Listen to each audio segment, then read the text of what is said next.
السلام عليكم ورحمة الله وبركاته. معلش عاوزين نوصل الفيديو ده 15,000 لايك قبل الفيديو الجاي، لان الفيديو الجاي هيكون اول ظهور للجيرو 5، فمعلش تعبوا شوية واعملوا اللايك. وحابب اقول ان هطول شوية في الفيديو الجاي، منها عشان اشوف هنقدر نجيب 15,000 لايك ولا لا، ومنها تاني عشان هطول مدة الفيديو اللي ان شاء الله هيكون من 25 دقيقة الى 30 دقيقة، عشان ما افصلش عليكم الحماس اللي هيكون في الفيديو الجاي، لان الفيديو الجاي هيظهر فيه الجيرو 5. واسف اني طولت عليكم، ويلا بينا. 27 hearts beat.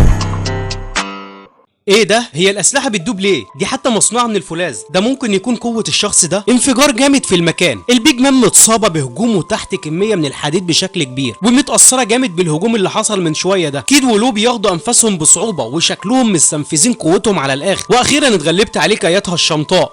هي دي بقى قدره الايقاظ بتاعتك يا كيد، هي انك بتقدر تمنح قدره المغناطيس دي لناس تانيين. بس دي بتدوم قد ايه يا راجل؟ انت شايفني غبي عشان اقول لك كل اسراري؟ في الماضي قبل 15 دقيقه تقريبا، البيج مان بتهاجم على كيد بهجوم قوي جدا، بتدمر له الدرع بتاعه. بيفتكر ذكرياته هو ولو، وبيساله ان هو ايقظ الفاكهه بتاعته هو كمان ولا لا. ايوه يا كيد ايقظتها، لكن مشكلتها انها بتاخد طاقه الجسم بشكل كبير جدا، ودي انا مخليها اخر حاجه عشان هتكون ورقتي الاخيره. لكن المشكله ان الهجمات بتاعتنا دي حاليا سطحيه على البيج مان بسبب الهاك بتاعها المزعج ده، فاستخدم ورقتك دي ودعمني في الهجوم الجاي. الاتنين بيقفوا مستعدين وفي وش البيج مان. اتنين من الاساطير عندهم قوه جباره جدا، العالم كله معترف بيهم وبقوتهم، متلقبين بالجيل الاسوأ على الاطلاق. كل واحد منهم قائد لطاقم قراصنه، عليهم مكافآت كبيره، وده دليل على شده قوتهم. يعني مش شويه قراصنه وخلاص، قراصنه فاهمين هم بيعملوا ايه. لكن والسؤال هنا تحديدا، هل يكون كفايه انهم يقفوا قدام واحد من اليونكو، واحده معترف بيها من جميع من في العالم انها من اقوى الاشخاص في العالم، حتى البحريه وبقوتها المهوله دي ما تقدرش تقرب منها او من الجزيره بتاعتها اللي بتعيش عليها، انها اليونكو البيج مان يا ساده. الاتنين بيقفوا قدامها. لو بيفعل تقنيه الروم بتاعته، بس المره دي مش على المكان، بل بيدخلها في السيف بتاعه، وبيطير عند البيج مان وبيرشق السيف بتاعه في رقبتها. ايه ده؟ هو ايه اللي دخل في جسم ده؟ لو طالما اننا مش هنقدر نقطع جسمك، فهنسبب لك الالم من داخل جسمك ذات نفسه. لو بيرشق السيف بتاعه داخل البيج مان، وبيعمل موجات صوتيه داخل جسمها. البيج مان عماله تصرخ من الالم، وعماله تنزف في دم من بقها، ولسه هتهاجم على لو. بتلاقي كيد جاي من وراها، وبيفعل عليها قدره الايقاظ بتاعته. قدره الايقاظ بتاع كيد هو ان بيدي اي شخص جزء من قدره المغناطيس بتاعته، وهو بيقدر يتحكم فيها عن بعد. كيد بيلمس البيج مان، والحديد بيتلم عليها من كل مكان من القلعه. بسرعه يا لو، انقلنا في مكان بعيد. البيج مان الحديد عمال يضرب فيها وبقوه جامده، وبيتلم عليها من كل مكان في القلعه، وبيدفنها في الارض. في الحاضر بنشوف البيج مان بتقدر تطلع من تحت الحديد اللي كان عليها، وبتستخدم قوتها، وبتاخد ارواح اتباع كايدو من هناك عشان تعزز قوتها وتحيي الاشياء الساكنه اللي جنبها عشان يحاربوا معاها. يعني بتقف البيج مان قدام كيد ولو، اللي بتكون ضخمت نفسها جامد بالارواح اللي اخدتها دي. الساموراي لسه بيحاربوا اتباع كايدو، النار عماله تحرق القلعه ومش عارفين يروحوا هنا او هنا. دريك واقف قدام ابو، والاتنين عمالين يهاجموا على بعض. انا لازم اهزمك دلوقتي يا ابو عشان اوفي بوعدي لقبعه القش لوفي. ابو بيهاجم على دريك. بطل الهجمات دي يا ابو، انا عارف طريقه الهجمات بتاعتك، ان لازم الشخص يسمع الموسيقى بتاعتك عشان تصيبه، لكن لو الشخص ده ما سمعهاش فهجماتك كلها ملهاش لازمه. بطل تكشف اسرار يا دريك، ولكن حتى لو عرفت جميع اسراري ففي 3 من العمالقه هنا هتقدر عليهم. وفجاه وهم واقفين بتدخل عليهم ياماتو. ايه ده؟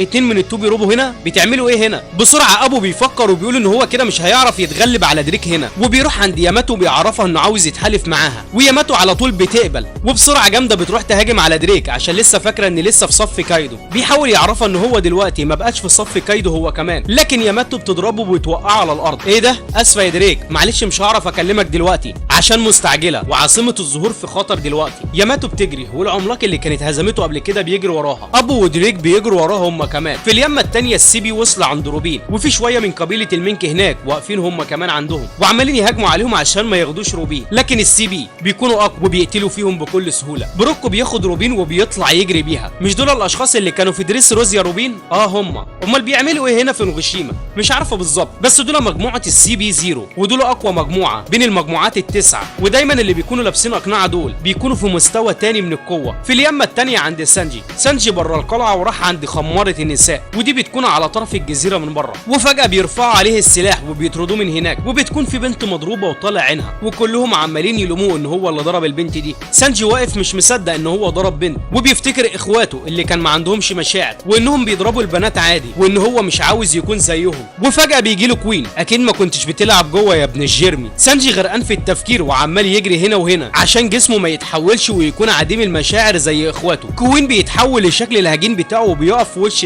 سانجي بيقرر انه هيدمر علبه الجيرمي عشان هي دي اللي مشطت قوته اللي كانت داخل جسمه، وبوم بيدوس عليها برجله وبيدمرها وبتنفجر كمان. بيقف كوين وبيتخانق مع سانجي بيتصل على زورو اللي بيكون خارج القلعه وبيحارب كينج. ايه ده دندنوشي؟ وده ايه اللي جابه معايا؟ انا اللي حطيته في جيبك يا زورو قبل ما امشي. طيب انت عاوز ايه دلوقتي؟ وقول بسرعه عشان انا مشغول. زورو بعد نهايه المعركه لو لقيت اي تغيير عليا اقتلني فورا وبدون تردد. تمام ماشي، بس اياك انك تموت لحد ما يجي الوقت ده.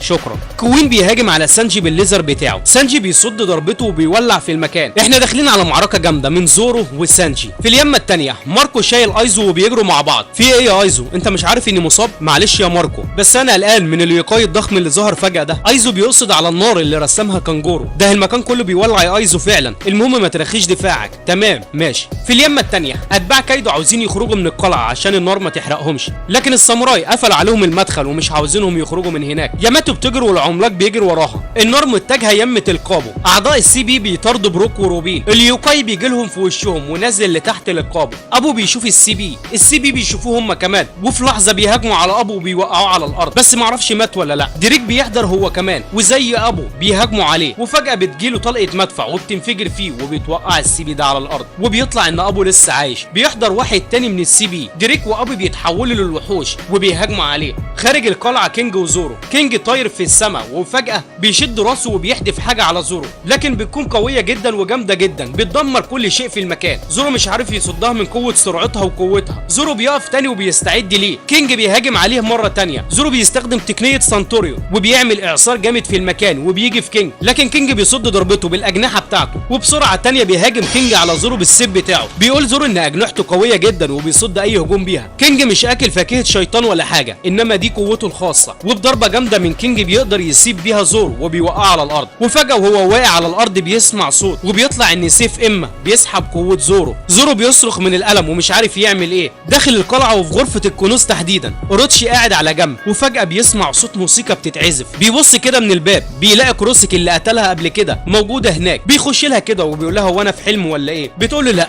ده مش حلم وانها السعيده انها شافته من جديد. بيعيط اوروتشي وبيقول لها لو ده حلم يبقى مش عاوز يصحى منه تاني. على الجانب التاني بنشوف زورو وهو بيعاني من سيف اما، وكينج مش مهتم باللي بيحصل مع زورو وبيروح يهاجم عليه مره تانيه، لكن زورو بيكون اسرع منه وبيديله ضربه ببطنه وبيحصل انفجار جامد هناك. داخل القلعه وعند سانجي واقف قدام كوين، وكوين بيعرفه ان زورو مش هيقدر يتغلب على كينج مهما كانت قوته، لان كينج من فصيله نادره جدا وهو اخر واحد من الفصيله دي، فصيله الوناري المنقرضه، ودول وحوش بيعيشوا في اي بيئه مهما كانت صعوبتها. عشان كده الناس زمان جدا كانوا بينادلهم بلقب الالهه. طيب والالهه دي ازاي انقرضوا يا كوين؟ يبقى دور انت بنفسك في التاريخ يا استاذ سانجي. بيهاجم كوين بالليزر بتاعه على سانجي. في الجانب التاني زورو وكينج واقفين ضد بعض. لو اتاخرت في تسليح نفسي بس بالهاكي كنت فعلا هتصاب من الهجوم ده. وبسرعه التانيه بيهاجم زورو على كينج باسلوب السيف الواحد، لكن برضه مفيش تاثير على كينج باي اصابه. بيحول كينج رقبته وبيشد فيها، وبيهاجم على زورو بانصال من النار بتاعته. بيحاول زورو انه يصدها بالسيف بتاعه، لكن اما عمال يخرج عن السيطره وزورو مش عارف يتحكم فيه،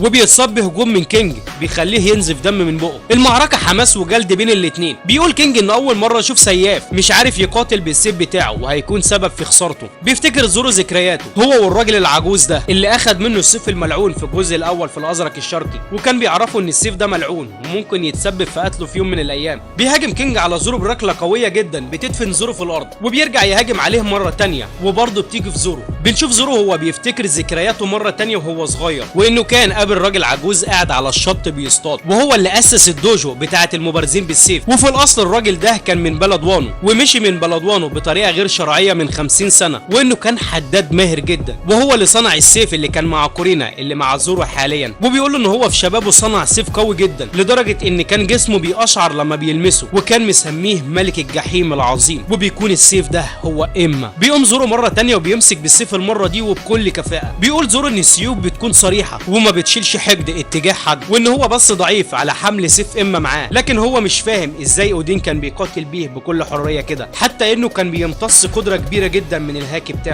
بينادي على اما لكن اما ما بيردش عليه برضه. بيقف زورو وبيبص لاما وبيقول لو فضلت اخرج كميه الهاكي دي يبقى مفيش غير الموت هينتظرني. بيبص له كينج وبيقول له انت كمان عاوز تبقى ملك؟ لكن بيرد عليه وبيقول له لا، انا عاوز اكون اقوى سياف على وجه الارض، لانه وعد بيه القائد بتاعه وصديقته اللي ماتت. في داخل القلعه انفجار جامد بيحصل جوه. شويه من النساء بتحاول تبعد عن المكان وعاوزين يهربوا ويروحوا بلد وانو. غلبانين قوي الحريم دي والله، مش عارفين ان بلد وانو هي كمان على وشك الهلاك. خارج القلعه مومونوسكي عمال يحاول انه يعمل غيوم زي كايدو، لحد ما الحمد لله قدر يعمل غيوم بس صغيره، بس اهو بيحاول عشان ينقذ بلد وانو. في طابق العرض احنا لازم نخرج من القلعه دي والا هنولع كلنا. في اليمه الثانيه كوين عمال يهاجم على سانجي بليزر من عينه وبيتسبب في انفجار جامد جدا. ايه ده ليزر من عينك؟ القدره دي تشبه اللي عند اخويا هيناري. سانجي بيتفاداها في اخر لحظه، ولكن كوين بيهاجم بسرعه تانية عليه بصعق الكهرباء وبيستخدم نفس قدره اخواته برضه. اكيد عرفت التقنيات دي بتاعت مين يا سانجي؟ دي كلها تقنيات الجيرمي 66. انا كنت ناوي اوريها لك كلها بعد ما تلبس اللبس الجيرمي بتاعك، لكن بما انك دمرتها فلازم اواجهك بيها دلوقتي. كوين مش راحم سانجي وعمال يهاجم عليه ويضرب فيه. انا كنت عاوز اهزمك وانت لابس البدله دي عشان اعرف ابوك ان اختراعاتي احسن منه وان تقنيات الجيرمي قابله للاستنساخ. كوين نازل ضرب في سانجي ومش مديله اي فرصه. سانجي وقع على الارض ومش قادر يتحرك، لكن بيقدر يقوم تاني وبيقف من جديد. انا حذرتك انك تناديلي باسم الجيرمي مره تانية. سانجي بيولع رجله وبيضرب كوين ضربه قويه جدا بتخلي كوين يركع على الارض قدامه. كوين بيقف وعمال يضايق في سانجي تاني، وفجاه كوين بيختفي من قدام سانجي وبيطلع انه نسخ التقنيه بتاعته هو كمان. ايه ده انت بتختفي انت كمان؟ طب ما انا كمان برضه ممكن اقدر اختفي عادي يعني. سانجي بيجري بسرعه جامده جدا وبيقدر فعلا يخفي نفسه من شده سرعته. الاتنين بيختفوا من المكان تماما، ولكن سانجي بيعرف مكانه بالهاك بتاعه وبيروح يضرب كوين ضربات جامده جدا ورا بعض، وبيسدد اخر ضربه لكوين اللي بتكون قويه جدا وبتطيره في السقف اللي فوقيه وبيهزمه اخيرا. خارج القلعه هاكي جبار بيظهر في المكان وبنشوف ان زورو هجم على كينج وقدر يجرحه اخيرا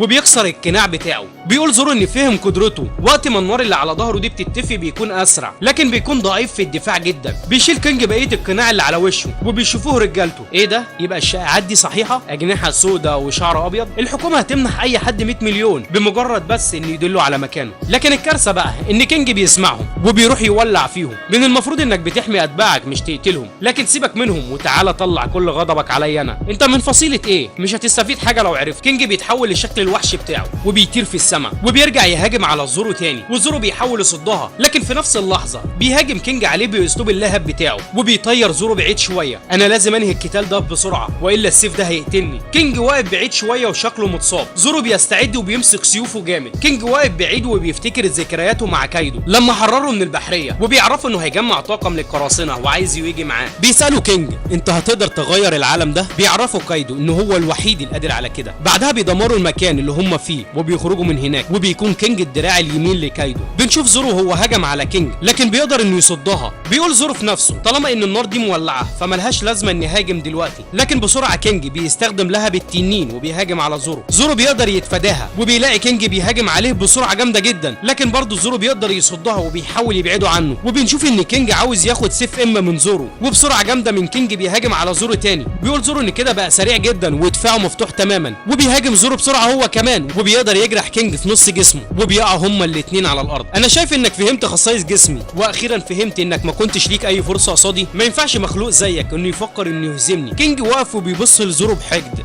وبيقول لزورو اني هفتكرك في يوم من الايام اني واجهت سياف قوي زيك. المهم بيجمعوا قوتهم هما الاتنين وبيهاجموا بهجوم قوي جدا من الاتنين على بعض، لكن زورو بيجري على التنين وبيقسمه نصين وبيطير على كينج هو كمان وبيقتله وبيقطع جناحاته.